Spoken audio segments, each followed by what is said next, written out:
네, 구원의 파도치는 영광 시리즈 38번째 시간입니다. 십자가 사건이 어떻게 적용되는지에 대해서 지금 10번째로 살펴보는 중에 있어요. 부르심, 중생, 그리고 회심에 이어서 구속의 실제에 대해서 저희가 크게는 다루고 있는 중에 있습니다. 지난주에는 그 구속의 실제에 있어서 화목이라고 하는 내용을 다뤘다면 오늘은 저희가 칭의에 대해서 살펴보고자 합니다. 스가랴서 3장 1절로 5절 말씀입니다. 스가랴 3장 1절로 5절 말씀, 내게 아름다운 옷을 입히리다 라는 제목을 함께 살펴보도록 하겠습니다. 함께 좀 기니까 제가 쭉 읽고 제가 봉독하여 드리도록 하겠습니다. 대제사장 여호수아는 여호와의 천사 앞에 섰고 사탄은 그의 오른쪽에 서서 그를 대적하는 것을 여호와께서 내게 보이시니라. 여호와께서 사탄에게 이르시되 사탄아, 여호와께서 너를 책망하노라. 예루살렘을 택한 여호와께서 너를 책망하노라. 이는 불에서 꺼낸 그슬린 나무가 아니냐 하실 때 여호수아가 더러운 옷을 입고 천사 앞에 서 있는지라. 여호와께서 자기 앞에 선 자들에게 명령하사 그 더러운 옷을 벗기라 하시고 또 여호수아에게 이르시되 내가 네 죄악을 제거하여 버렸으니 너에게 아름다운 옷을 입히리라 하시기로 내가 말하되 정결한 관을 그의 머리에 씌우소서 하매 곧 정결한 관을 그 머리에 씌우며 옷을 입히고 여호와의 천사는 곁에 섰더라. 아멘. 자, 믿음으로 의롭다 칭함을 받는다는 서술에 대해서 너무 많이 들어서 사실 크게 감흥이 없을 수가 있어요. 이신칭의 너무나도 많이 듣던 개념이죠. 그리고 오늘날 이신칭의만큼 오용되고 있는 개념이 있을까라는 생각을 좀 해보게 됩니다. 생각을 해봅시다. 믿음으로 의롭다 칭함을 받는다고 이야기했었을 때 무게가 있어요. 초대교회 때 같은 경우는 행위와 비밀한 지식을 통해서만 구원을 받는 것이 일반적이었기 때문에 믿음으로 구원을 받는다라고 이야기했을 때 어떤 신이시길래 믿음만 가지고도 구원을 받을 수 있게 해주느냐 라고 하는 것에 대한 감격과 의문이 있었어요. 또 종교개혁 당시에는 모든 성경에 대한 독점과 구원에 대한 방법의 독점이 다 사제들에게 있었기 때문에, 교회가 가지고 있었기 때문에 그 당시에 서민들은 그 사제들에게 잘 보이지 않는 이상 구원을 받을 수가 없었어요. 심지어 면죄부라고 하는 어떤 부분의 금액을 헌금을 해야만 구원을 확인할 수 있고 보증받을 수 있다라고 생각을 했었습니다. 심지어 당시에는 율법주의가 굉장히 많았었기 때문에, 그런 율법주의가 조장되어 있었기 때문에 믿음으로 구원을 받는다는 것은 이해할 수 없는 내용이었는데, 그것을 루터를 비롯해가지고 많은 종교개혁자들이 믿음으로만 구원을 받는 것이다, 교회가 아니라 믿음으로 구원을 받는 것이다 라는 이야기를 했었을 때, 그때의 감격은 이루 말할 수 없었고 그 감격 자체가 당시에 유럽 전역을 다 휩쓸었다는 것을 우리가 이해할 필요가 있어요. 자, 그렇다면 초대교회 때나 종교개혁 때나 그렇게 강력한 힘을 가지고 있는 이신칭이라고 하는 그 내용이 오늘날은 어떠냐는 거예요. 믿음으로 구원을 받는다는 그 내용이 오늘 나에게 어떤 무게로 다가오고 있고, 정말로 그 믿음으로 구원을 받는다는 내용이 가진 무게만큼 내가 이것을 정확히 이해하고 있느냐 라는 거에 대해 좀 생각을 해볼 필요가 있다는 것입니다. 우리가 어느새 너무 당연하게 여기고 있었던 이 교리가 사실은 당연하지 않을 수 있다는 것이죠. 심지어 우리는 믿음으로 의롭다함을 받는다는 표현에서 이 믿음마저도 율법으로 요구해야만 하는 압박을 받아가는 시대예요. 믿음으로 구원을 받는다는 그 의미를 마치 내가 믿음이라고 하는 자기 결단과 열심을 가지고 노력해서 그 구원을 얻어내야 된다라고 생각하는 시대까지 왔다는 것입니다. 그렇다면 오늘날 도대체 이 믿음으로 구원을 받는다는 내용을 어떻게 이해해야 우리가 그 감격을 회복할 수 있겠는가라고 하는 점을 오늘 본문과 함께 살펴보고자 합니다. 오늘 본문은 스가랴서예요. 스가랴서는 14개장으로 이루어져 있고 1에서 8장까지는 환상을 주로 내용을 하지만 성전 재건과 함께 역사적 사실이 쭉 열거가 되어지고 9장에서 14장까지는 성전 재건 후에 오실 메시아에 대한 이야기를 예언과 묵시로 하고 있는 성경입니다. 여기 선지자 스가랴는 바벨론 포로 시대 이후에 예루살렘에서 사역하던 선지자예요. 사실 그는 제사장의 후손인데 바벨론에서 태어나 포로 귀환 명령에 예루살렘은 함께 돌아오게 됩니다. 그와 함께 돌아온 무리는 이제 다윗의 자손이었던 세스바살, 스룹바벨이라고 하는 사람이 있었고, 그리고 대제사장 여호수아가 그 중심이 된 무리들이었어요. 이제 이들은 예루살렘에 도착해서 어떤 희망을 가지고 있었냐면은, 드디어 야훼가, 하나님께서 우리를 회복시키려고 하시는구나 라고 하는 희망을 가지고 있었습니다. 이제 야훼의 통치가 시작되어 자신들의 국가가 강대해질 거다라고 생각을 하고 있는 중에 있었어요. 그런데 그들의 현실은 굉장히 혹독했습니다. 이방인들은 그들을 괴롭혔고 시비와 방해를 통해서 성전 재건을 끊임없이 방해하게 됩니다. 그래서 그들은 성전 기초를 완성은 했는데 16년 동안 방치하는 수준에 이르게 돼요. 이런 시점에 이제 학계하고 스가랴가 활동을 시작합니다. 학계가 이제 한 2주 정도 좀 일찍 더 시작을 했다고 보고 그런 다음에 스가랴가 성전 재건에 대한 메시지를 다시 이야기합니다. 그들은 이렇게 메시지를 전할 수밖에 없었던 이유에 있어서 이스라엘 백성이 이방인과 다를 바 없이 살아가는 사회에 대해서 지적을 해요. 충분히 이해가 되지 않습니까? 돌아오기만 하면 하나님께서 이제 회복을 시키실 것이다. 그 약속을 믿고 있었는데 성전을 재건조차 하지 못하는 현실 앞에서 이스라엘 백성이 가지고 있는 마음은 원망과 적대감과 절망이었던 거죠. 이해가 되는 거예요. 그 원망과 적대감 안에서 그들은 성전 재건을 때려치고 자신들의 인생과 자신들의 생계를 꾸려나가기 시작하는데 주변에 있는 이방 백성들과 똑같은 방식으로 살아가기 시작했다는 것입니다. 그렇게 하나님을 등진 백성에게 스가랴는 성전 재건의 의미가 있다라고 이야기하는 거예요.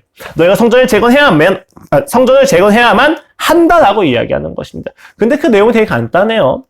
성전 재건을 통해서 이스라엘 백성이 이방 국가 중에서 우뚝 서게 되리라가 아니라 하나님과 백성의 관계가 회복되는 것을 너희가 확인할 수 있다라는 이야기입니다.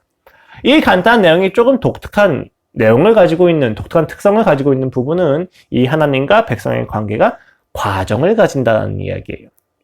성전이 재건되면 너희가 반드시 다 회복이 되고 말 거야 라고 하는 것이 아니라 이 성전의 재건은 그 모든 과정 속에서 하나님과 너희의 관계가 계속 하나씩 관계가 정립되어져 갈 거고 그 안에서 너희가 하나님의 백성됨을 누리게 될 거다라고 이야기하는 것이 스가랴서 가지고 있는 독특성입니다.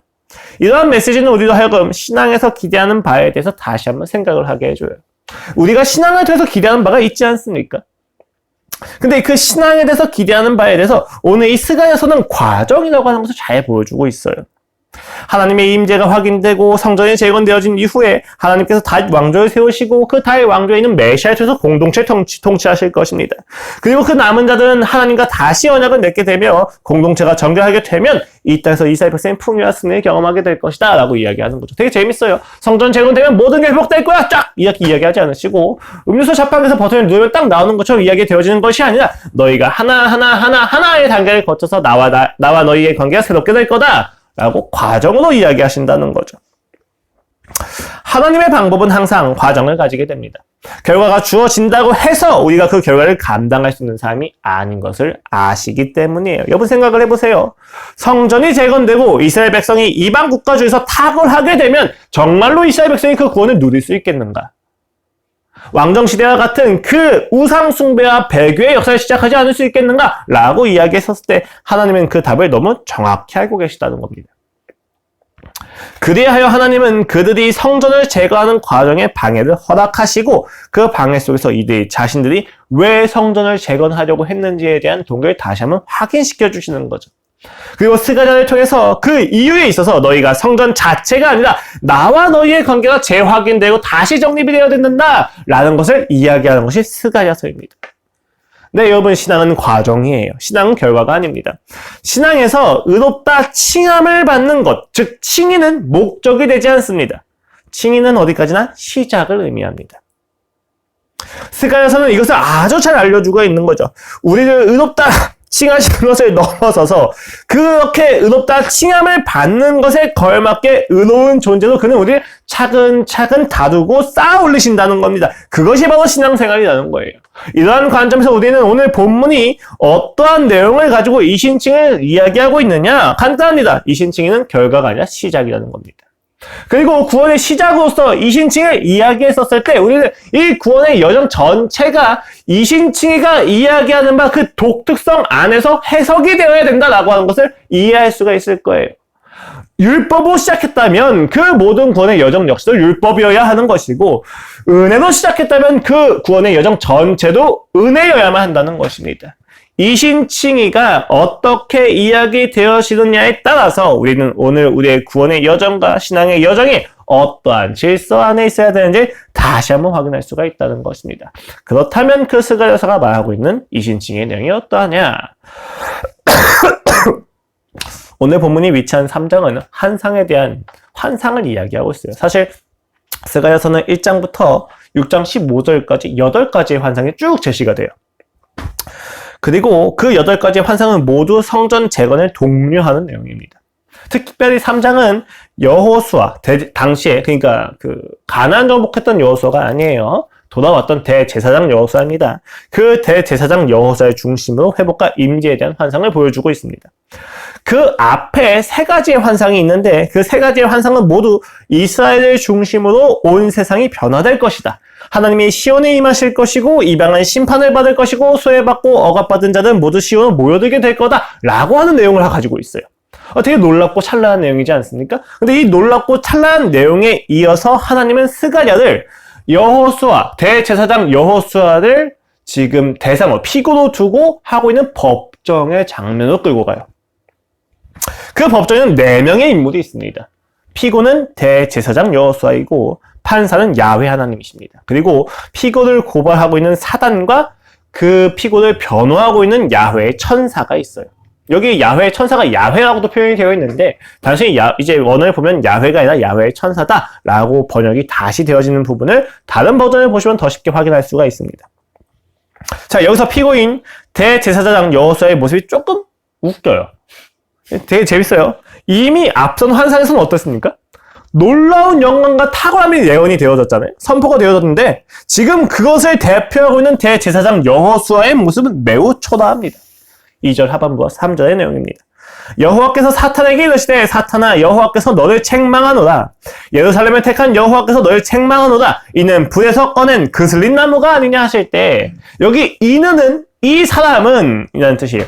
이 사람은 불에서 꺼낸 그슬린 나무가 아니냐라고 이야기하고 있어요. 그러니까 여호수아 피고가 불에서 꺼낸 그슬린 나무가 아니냐라고 이야기하고 있는 거죠. 여기 불에서 꺼낸 그슬린 나무라고 이야기했을 때는 이스라엘 백성이 아모스서 4장 11절을 상기하게 됩니다. 제가 읽어드릴게요. 내가 너희 중에 성읍 무너뜨리기를 하나님인 내가 소돔과 고모라를 무너뜨림 같이 하였으므로 너희가 불붙은 가운데서 빼낸 나무 조각 같이 되었으나 너희가 내게로 돌아오지 아니하였습니다. 여기 불붙은 가운데서 빼낸 나무 조각 같다는 표현은 심판받은 이후의 초라한 모습을 이야기하고 있어요. 지금 여호수아의 모습이 그러하다라고 이야기하고 있습니다. 그리고 3절은 더 적나라하게 이야기하죠. 여호수아가 더러운 옷을 입고 천사 앞에 서 있는지라. 이는 대제사장 여호수아의 형편을 그대로 묘사하고 있는 표현입니다. 그의 할아버지 스라야는 느부갓네살에 의해서 죽임을 당해요. 그리고 그의 아버지 여호사닥은 바벨론으로 끌려가는 포로였습니다. 그리고 그 포로 중에 죽었다고 판단이 되어지고 있어요. 그리고 그 아들 여호수아는 바벨론에서 태어났으나 이방인 왕 고레스의 명령을 통해서 예루살렘으로 돌아오게 됩니다. 굉장히 비참하죠. 온갖 심판 끝에 이방 국왕의 은혜를 입어 겨우 돌아온 여호수아의 인생은 하나도 잘 풀리지가 않아요. 어떻습니까? 그들의 기대와는 다르게 성전을 재건하는 것조차도 잘 되지가 않습니다. 그들의 방해는 조금 특별해요. 이제 누가 주로 방해를 했을까? 그 방해를 주도한 사람이 이방 국가 중에서도 이방 민족들 중에서도 사마리아인들입니다. 이스라엘 백성과 같은 혈통을 가지고 있지만 다른 민족과 혼합이 되어버린 민족, 사마리아 민족이 그들의 성전 재건을 굉장히 극심하게 반대합니다. 당시에 그들이 돌아왔을 때 성전 재건을 하겠다는 이야기를 듣고 사마리아 백성들이 찾아와요. 그래서 우리가 성전 재건을 돕겠습니다 라고 이야기하니까 당시에 그 세스바살, 스룹바벨과 여호수아가 그걸 거절합니다. 이걸 우리가 혹자는 이것을 유대인의 순혈주의 때문이다 라고 이야기를 하는데 사실 단순한 순혈주의 때문만은 아니고 당시에 사마리아 백성들이 이미 우상 숭배에 쩌들어 있었어요. 그러니까 이방인들과 다를 바 없이 살고 있었다는 것입니다. 그러니까 여호수아와 스룹바벨이 보기에 순혈이다 아니다보다 더 중요한 문제. 왜냐하면 원래 유대인들은 원래 그 혈통 자체보다는 그 믿음이 더 중요한 공동체예요. 근데 그 믿음의 내용에 있어서 유일신 사상을 버린 자들이에요. 특히 당시의 유일신 사상 중에서도 야훼를 섬기는 유일신 신앙은 굉장히 도덕적이었단 말이죠. 근데 그것마저도 그들이 버리고 이방 민족들과 함께 같이 살아가게 된다. 그래서 거절을 해요. 그렇게 거절하게 되니까 그들의 본색이 드러나는 거죠. 왜요? 당시에 이스라엘 백성을 통해서 성전이 재건이 되면 그 지역을 중심으로 경제가 흘러가기 시작을 해요. 성전 재건이 되면 성전 주변에 시장이 형성될 거고 그 시장에 사람들이 모이기 시작할 거고 그러면 그 모든 경제가 성전 중심으로 들어갈 것을 알고 있었기 때문에 이방 민족이었던 사마리아인들 역시도 거기를 같이 가길 원했던 거예요. 그 이권이 탐났던 것이죠. 근데 그 이권을 자신들이 얻지 못할 것이 너무 명확해지자 그렇다면 자신들의 그 모든 이권들이 빼앗길 것을 예상하게 되고 그러자 그들이 당시에 바사 제국의 관리들에게 뇌물을 먹이기 시작합니다. 심지어 어디까지 가냐면 그들이 이스라엘 백성들이 성전을 짓는 것이 아니라 성벽을 쌓고 있다. 이것은 결과적으로 바사 제국에 대한 반역까지 이어질 거다라고 왕에게 상소를 올립니다. 그 왕이 듣고 어떻게 해요? 아, 위험하다라고 생각하고 성전 재건을 멈춘 거예요. 그러니까 이스라엘 백성이 성전 재건을 멈춘 것은 단순히 그들의 의지가 부족한 것을 넘어서는 이야기였어요. 자신들이 섬기는 참된 왕이신 하나님은 침묵하고 계시고 자신들을 지배하고 있는 거짓된 왕이 자신들의 성전 재건을 막아버린 건데 누구 때문에? 사마리아인 때문에. 성전을 재건하겠다, 하나님을 위해서 살겠다라고 이야기하는 그들의 인생을 끊임없이 막고 있는데 하나님은 침묵하십니다. 그렇게 그들은 이방 민족과 다를 바 없이 자신들의 생계에 집중하고 살아가기 시작해요. 학개서에 의하면 그들이 성전을 내버려 두고 자신의 집 짓기에 집중하고 있었더라라고 이야기합니다. 이들의 억울함을 생각해 보십시오.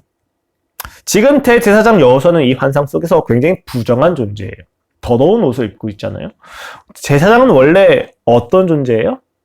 거룩한 존재, 순결한 존재입니다. 그런데 지금 그는 한껏 더러워진 부정해진 자입니다.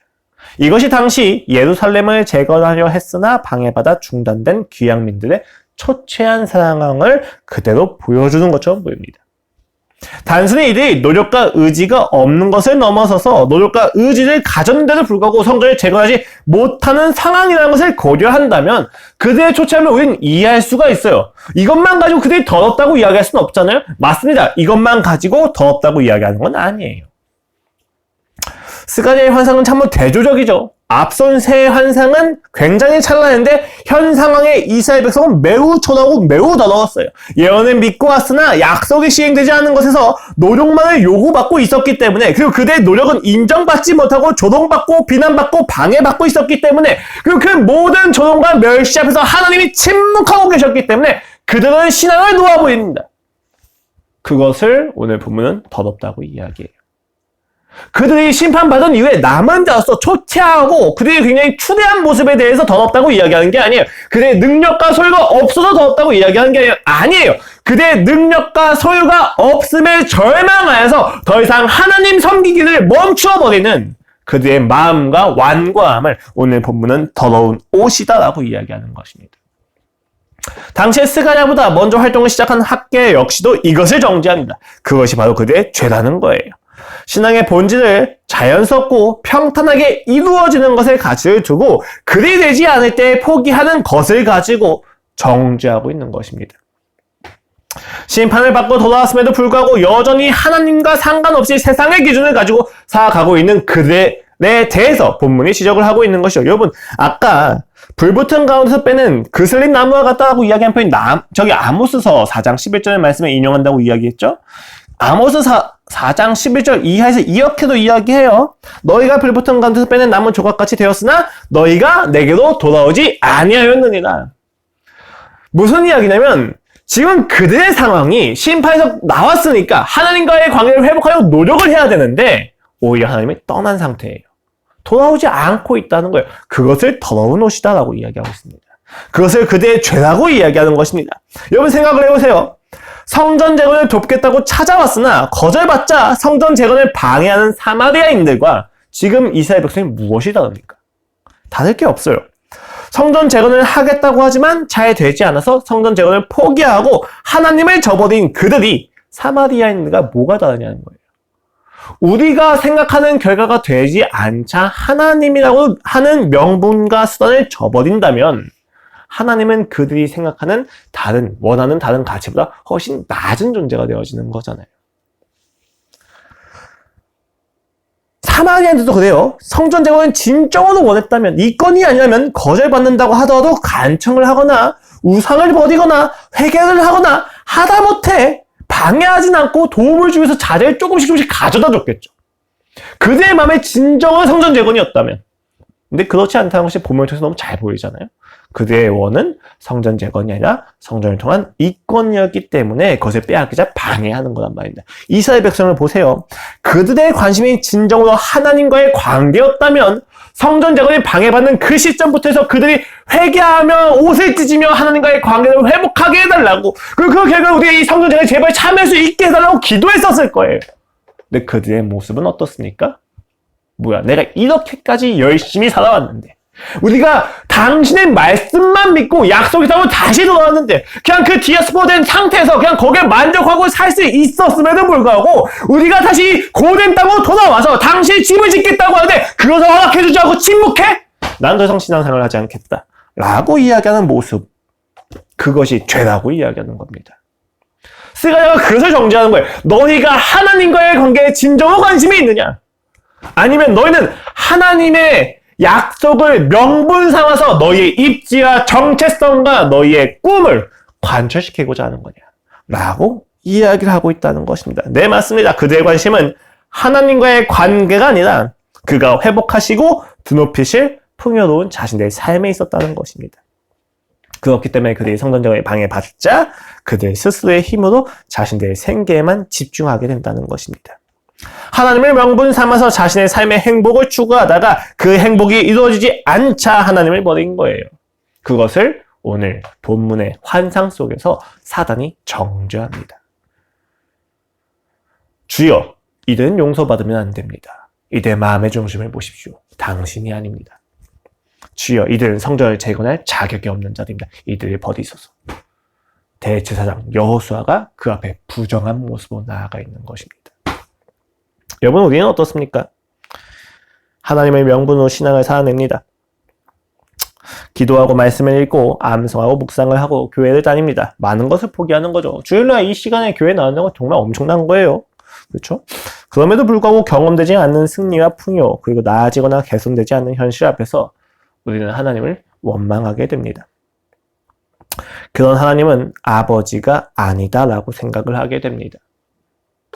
우리의 본색이 드러나는 것이죠. 우리는 하나님을 사랑하는 것이 아니라 하나님으로 인하여 보장된 나의 인생과 미래를 사랑하고 있었다는 것입니다. 이 사실이 드러났을 때 우리는 또 절망하게 됩니다. 그리고 사단 역시도 이것을 정죄합니다. 우리의 밑바닥이 세상과 다를 바 없음이 드러났었을 때 우리는 더 이상 예배드릴 마음이 사라지게 됩니다. 이사야서에서 이사야 선지자가 이스라엘 백성들한테 이야기해요. 너희가 성전에 마당만 밟고 나가는구나. 그럴 바엔 예배드리지 마라. 그 이야기 듣고 이스라엘 백성이 우리가 마당만 밟았구나. 주여 우리 용서하여 주시옵소서라고 이야기되는데 그들이 어떻게 반응합니까? 우리가 마당만 밟았더니 그러면 마당만 밟을 바에는 우리가 예배 자체에 드리지 않겠다 하고 나가버려요. 이게 무슨 말이에요? 말이 안 되는 이야기잖아요. 정죄받기 싫어하는 마음, 정죄받으면 모든 것을 포기하는 마음이 우리 안에 있다는 것입니다. 이 모든 죄를 아시고 그 더러움을 앞에 두고 계신 하나님의 반응이 조금 달라요. 우리가 생각할 때는 사단의 반응이 낫지 않습니까? 주여, 이들을 보십시오. 이들 고통 가운데, 고난 가운데, 당신의 침묵 가운데서 자신의 마음에 있는 동기와 중심을 다 보이고 있지 않습니까? 이들은 당신을 사랑하지 않습니다. 라고 이야기하는 사단 앞에서 하나님이 이와 같이 이야기하십니다. 여호와께서 사단에게 이르시되 사단아, 여호와께서 너를 책망하노라. 예루살렘을 택한 여호와께서 너를 책망하노라. 그가 책망하실 대상은 여호수아여야 되는데 그는 여호수아를 책망하지 않으시고 사단을 책망하십니다. 왜요? 그는 예루살렘을 선택했기 때문입니다. 그 선택의 사랑 앞에서 사단의 패소는 이미 결정된 바입니다. 이 사실은 절망을 경험하는 성도들에게 매우 큰 의미가 있습니다. 그의 선택이 아니라면 그들에게 임한 심판과 그 심판 가운데서 그들이 마주하게 된 죄악의 절망들이 그들의 결론이어야 되는데 그분의 선택하신 그 선택하심 하나 때문에 그들이 마주하게 된 그 죄악과 절망은 그들의 결론이 아니고 그들의 과정이 되어버린 거예요. 내가 이런 죄가 있었구나. 나는 이제 망하였도다 해서 끝나야 되는데 하나님 그것을 선택하셨기 때문에 내가 죄인이었구나. 주여 이제 나를 구원하시옵소서 라고 하는 과정이 되어버렸단 말입니다. 그분의 선택하심은 다음과 같은 내용을 가지고 이어집니다. 여호와께서 자기 앞에 선 자들에게 명령하사 그 더러운 옷을 벗기라 하시고 또 여호수아에게 이르시되 내가 네 죄악을 제거하여 버렸으니 너에게 아름다운 옷을 입히리라 하시기로 그의 더러움은 하나님 앞에서 더 이상 문제가 되지 않기 때문에 이제 하나님은 그 더러운 옷을 벗기라 하십니다. 사단이 정죄했던 그 내용입니다. 주여, 이들의 마음의 중심이 당신을 사랑하지 않습니다. 그것을 알게 된 하나님께서 나도 안다. 그래서 내가 그 더러운 옷을 벗길 거야. 그들의 마음에 있는 더러운 옷을 벗기십니다. 그리고 얘기하신다. 내가 그들에게 아름다운 옷을 입히게 하겠다. 하나님을 끊임없이 버리는 우리의 선택과 죄악은 하나님의 선택하심 앞에서 결코 방해가 될 수 없었다는 것입니다. 도리어 하나님의 사랑을 확인하고 또 그 하나님의 사랑을 누리는 과정이 되어버린 거죠. 그리고 그 머리에 정결한 관이 씌워집니다. 내가 말하되 정결한 관을 그의 머리에 씌우소서 하며 곧 정결한 관을 그 머리에 씌우며 옷을 입히고 여호와의 천사는 곁에 섰더라. 여호와의 천사가 곁에 서게 됩니다. 우리는 하나님의 백성인 것이 지켜지는 것이죠. 여기서 우리가 주목할 점은요, 스가랴가 본 환상에서 이스라엘을 상징하는 자가 다윗의 후손인 왕가의 후손인 왕자 스룹바벨이 아니라 제사장 여호수아라는 겁니다. 여호수아라는 사실이에요. 이스라엘을 대표한다고 하면 사실 대제사장 여호수아가 아니라 스룹바벨이 나타나야 되거든요. 그가 다윗의 후손이기 때문에. 그런데 본문은 그가 아니라 여호수아를 부각시켜서 상징화시킵니다. 이것은 정치와 종교 중에서 종교적 권력이 더욱더 중요하다는 것을 의미하지 않아요. 두 가지 중요한 의미가 있어요. 첫 번째는 정결해야 할 자가 정결하지 못함에 대한 지적이에요. 그렇기 때문에 가장 정결한 자의 정결함의 출처가 그에게 있는 것이 아니라 하나님에게 있다는 건 역시 이 부분이 보여주고 있습니다.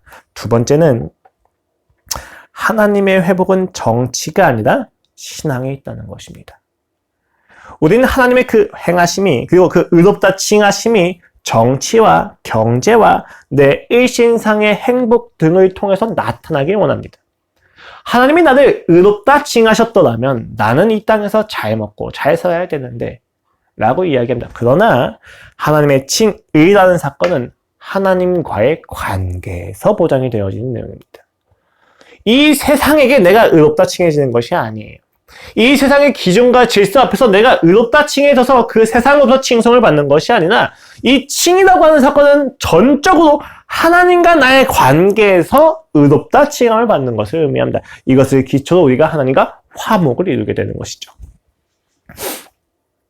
네, 그렇습니다. 칭의는 풍요와 승리에 대한 보장이 아닙니다. 네, 능력과 소유에 대한 보장이 아니라 하나님과 나의 관계에 대한 보장이 하는 것입니다. 많은 사람들이 이신칭의 내용에서 믿음에 집중을 합니다.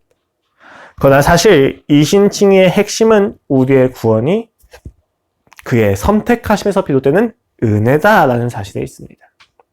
그가 우리를 살리시기로 결정하시고 살리십니다. 그리고 그가 그 생명을 지키십니다. 그 은혜의 이야기는 소유와 능력이라고 하는 관점이 아니라 오로지 하나님 아버지와 자녀된 이스라엘의 인격적인 관계를 배경으로 해야만 합니다.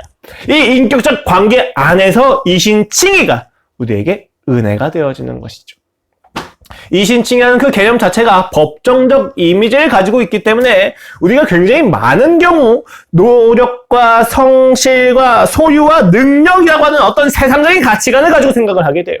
그래서 마치 이신칭을 받게 되면 내가 이 세상 가운데서 떳떳한 사람이 되는 것처럼 생각을 합니다. 아니에요. 우린 세상 앞에서 떳떳할 수가 없습니다. 세상은 우리를 판단할 자격이 없기 때문에 우리가 이신칭을 통하여서 확인하게 되는 바는 하나님 앞에서 내가 당당하게 기도할 수 있는 권리가 생겼다는 것입니다. 왜요? 내가 자녀됨이 확인되었기 때문에.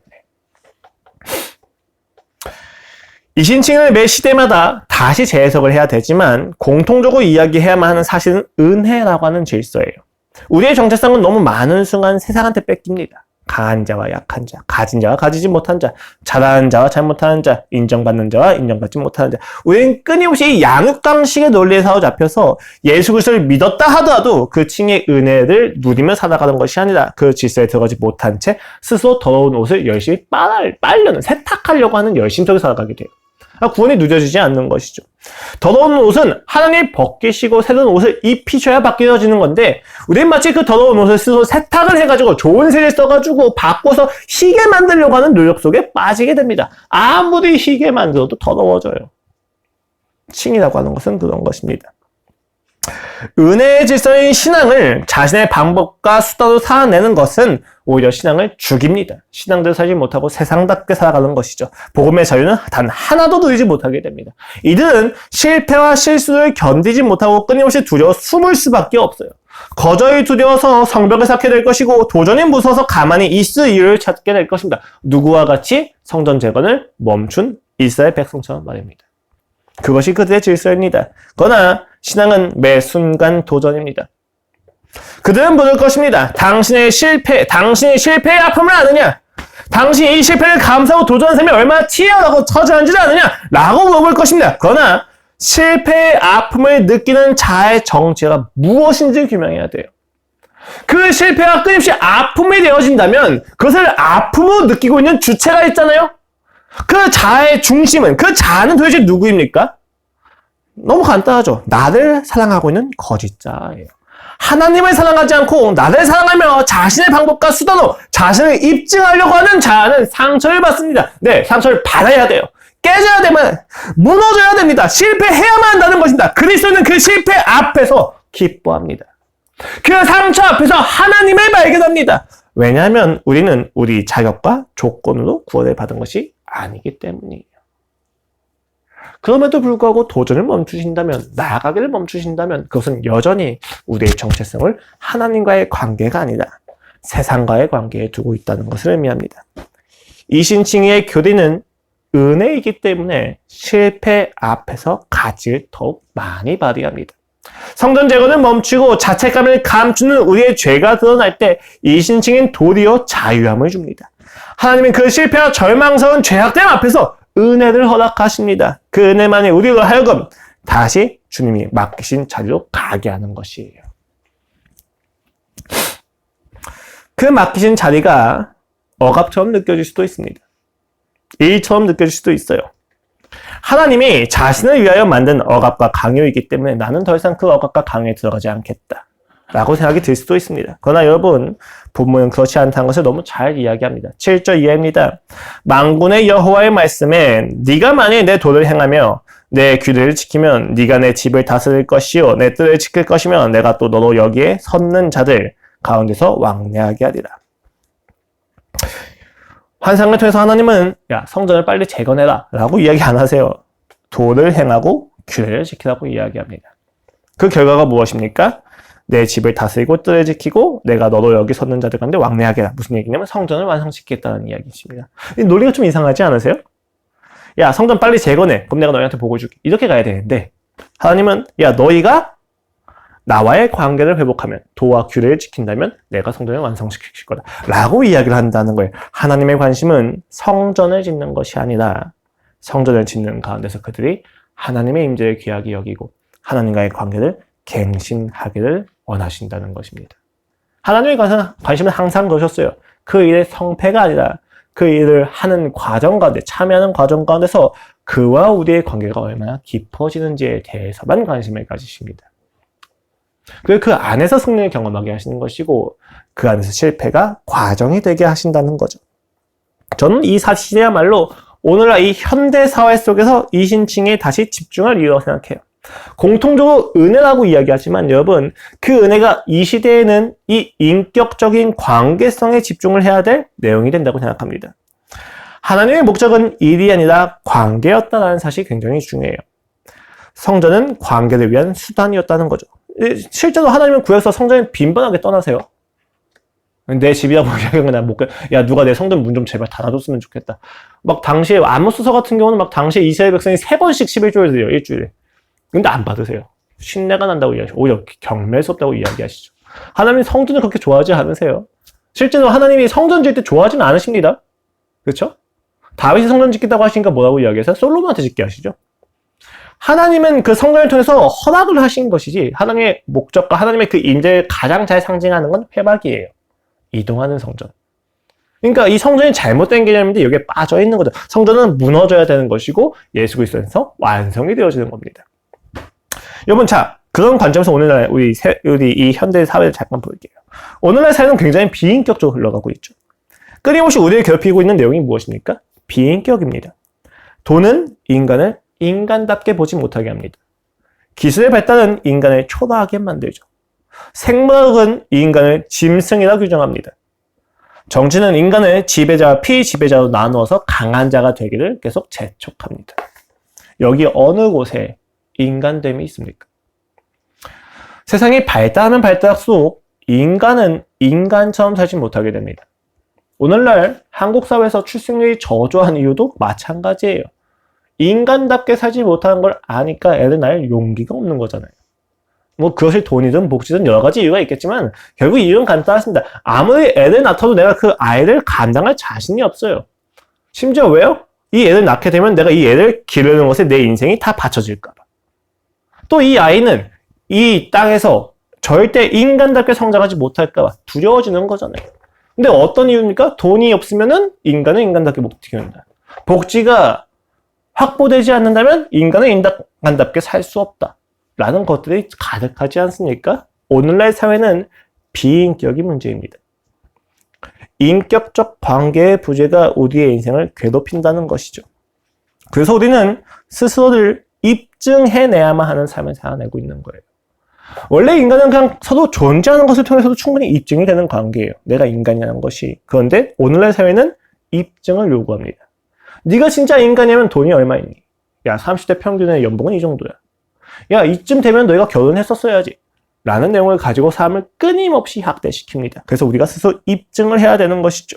어떤 영역이든지 간에 우리는 스스로의 삶을 입증하기 위하여 소유와 능력에 집착하고 관계를 비인격화시켜서 거래로 만들어버리는 거죠. 이 사람과 나의 관계를 거래로 느끼게 하는 거예요. 되게 재밌지 않습니까? 그렇게 거래가 되면 기뻐요? 싫어해요? 싫어하죠. 사람을 돈만 가지고 판단하거나 평가하는 사람과 결혼하고 싶어하는 사람은 없습니다. 그런데 거기에 끌려다녀요. 이게 세상의 무서움입니다. 동의하지 않음에도 불구하고 모든 사람이 그렇게 생각한다고 생각하는 질서를 통해서 끌려다니게 하는 거예요. 어떤 누구도 비인격화를 즐거워하지 않지만 누구보다 열심히 비인격화로 달려가게 만듭니다. 세상의 기만이죠. 우리는 오늘날 이런 시대에 살아가고 있습니다. 그리고 하나님은 이런 시대 속에서 소유와 능력이 아니라 관계 안에서 칭의를 선포하십니다. 하나님이 여러분에게 맡긴 자리가 저마다 있을 겁니다. 공부의 자리, 육아의 자리, 관계를 확장하는 자리, 부모에게 순종하는 자리, 여러 가지 자리가 있겠죠. 그 자리에서 일을 하시면 안 돼요. 일을 하게 될 때 인간은 지배 욕구로 살아가게 됩니다. 공부에서 좋은 성적을 얻어내는 것만이 답인 것처럼 여겨지고 육아에서 애가 잘 커서 하버드대에 가야만 성공한 것처럼 느껴집니다. 관계를 이해타산적으로 생각하게 되는 거죠. 부모에게 많은 돈을 주고 효도 여행을 보내줘야 좋은 자녀가 된 것처럼 생각을 하게 된다는 것입니다. 그렇지 않은데도 말이에요. 일을 하시면 안 돼요. 우리는 그 안에서 관계를 해야 됩니다. 하나님의 관심은 일의 성취가 아니라 그 일의 성취 가운데서 우리가 하나님과 관계하는 것에 있다는 거. 예를 들어볼게요, 여러분. 제가 지금 아버지잖아요. 저희 딸이 있어요. 저희 딸이 커서 아빠를 위해서 내가 열심히 살았다고 이야기하면 제가 좋아할까요? 내가 아빠를 위해서 하버드대에 갔어요. 내가 아빠를 위해서 연봉 5천을 이루었습니다. 이제 이 모든 것이 아버지의 영광입니다. 라고 이야기하면 이야, 역시 우리 딸이 나를 위해서 좋아할까요? 그렇지 않을 겁니다. 그렇게 하는 그 모든 과정 속에서 저와 얼만큼의 인격적인 교류와 관계가 있었냐가 훨씬 중요하겠죠. 저희 딸 아이가 하버드대가 아니라 침신대 간다 할지라도 그 과정 속에서 절망과 낙심과 실망을 저와 이야기하며 함께 기도하고 함께 눈물로 얼싸안으며 서로의 아픔을 나누었다면 저는 그것이 기쁠 거예요. 왜요? 저의 관심은 이 아이가 잘나는 것이 아니라 저랑 사랑하는 관계에 있게 원하기 때문이에요. 하나님의 관점이 그렇습니다. 우리가 하나님 앞에서 우리의 소유와 능력을 증명해내야만 하는 것이 아니에요. 그건 세상이잖아요. 하나님은 그 모든 과정 가운데서 어떠한 관계를 하고 있느냐가 훨씬 중요하신 겁니다. 이것이 바로 이신칭의 교리가 우리에게 오늘날 알려주는 바입니다. 그는 우리의 성취로 관계하지 않으시고 그 선택의 사랑을 기초로 관계하십니다. 만약에 그것이 아니면 우리의 신앙은 지옥과도 같을 거예요. 왜요? 우리가 세상에게 나의 소유와 능력을 증명해야 되는 것 이상으로 하나님께 나의 정감을 입증해야만 한다면 우리의 신앙은 율법주의에 갇혀서 지옥과도 같이 살아갈 수밖에 없을 것입니다. 그러나 신앙은 자격을 입증하는 것이 아니라 자격을 갖추고 계신 예수 그리스도의 손을 붙잡는 것을 통해서 이루어집니다. 그리고 그 예수 그리스도를 얼싸안고 예수 그리스도를 더 알아가는 만큼 우리는 신앙생활을 영위할 수 있다는 것입니다. 그가 이루신 자격을 믿고 하나님과 관계하는 것, 그것이 우리의 싸움입니다. 그 은혜가 아닌 다른 것이 우리를 침해할 때, 이 은혜의 자리에서 벗어나게 하려고 하는 세상의 풍파에 내가 저항하는 것이 우리의 싸움이에요. 우리는 이 자리를 지키는 것이 싸움입니다. 이 싸움에서는 실패와 실수, 그리고 부족함이 우리를 멈추지 못합니다. 오히려 그 모든 실패와 실수와 부족함과 절망이, 좌절이 주님의 사랑을 찬양할 재료가 된다는 것을 우리는 기억할 필요가 있습니다. 신앙을 명분 삼아서 풍요를 꿈꾸다가 절망된 풍요 앞에서 하나님을 원망하고 성전을 떠난 백성에게 하나님이 확인시키시는 것이 무엇입니까? 여전히 너희는 나의 백성이다. 그 선택과 그 은혜의 정결함을 너희의 조건과 자격이 입증하는 것이 아니라 나의 선택이 그것을 입증하고 보장한다라는 것을 이야기하고 있습니다. 믿음으로 의롭다 칭함을 받는다는 사실은 그래서 중요합니다. 우리의 신앙생활이 은혜라고 하는 특성 안에서 이루어진다는 것. 그리고 오늘날에는 그 은혜라고 하는 특성이 일이 아니라 관계라고 하는 점에서 우리에게 끊임없이 재해석되어야만 할 것입니다. 여러분은 오직 단 한 가지, 예수 그리스도의 믿음으로 의롭다 칭함을 받으셨습니다. 은혜입니다. 여러분이 더 이상 여러분의 노력과 성실과 자격과 소유와 능력으로 하나님께 입증하지 않아도 괜찮습니다. 여러분의 소유와 능력으로 세상에게 인정받지 않으셔도 괜찮습니다. 세상한테 인정받아 뭐합니까? 파멸로 향할 뿐인데. 잊지 마십시오. 일하지 마시고 사랑하셔야만 합니다. 그 사랑이 답이라고 하는 믿음으로 오늘을 살아내셔야만 합니다. 우리의 삶에는 매 순간 양자택일이 강요됩니다. 율법으로 살 것인지, 은혜로 살 것인지, 사랑을 할 것인지, 일을 할 것인지, 그 모든 양자택일 속에서 오직 은혜만이 이 모든 억압과 아픔을 넘어서는 대답이 될 수 있다는 것을 믿으십시오. 물론 때때로 힘들고 고되고 아프고 두려울 수 있습니다. 넘어질 수 있습니다. 넘어지지 말라는 이야기가 아니에요. 넘어지세요. 그러나 그 넘어짐에 나의 결론이라고 생각하지 마십시오. 은혜를 통하여 반드시 하나님이 만나 주실 것이기 때문입니다. 그리고 그 만남으로만 우리는 거룩하여지고 그 거룩 가운데에서 진정한 만족이 시작될 것입니다. 함께 기도하시겠습니다. 하나님 아버지 감사합니다. 우리의 삶이 이신칭의로 다시 한번 재해석되길 소망합니다.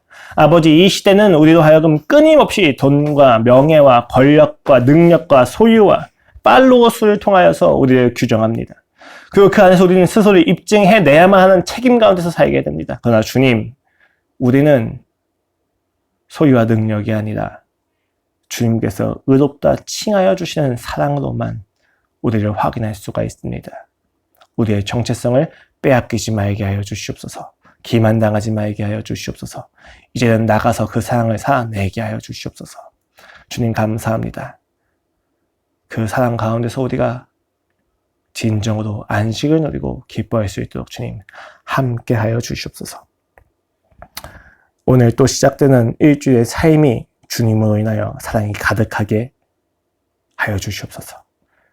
감사합니다. 예수 그리스도의 이름으로 기도드렸습니다. 아멘.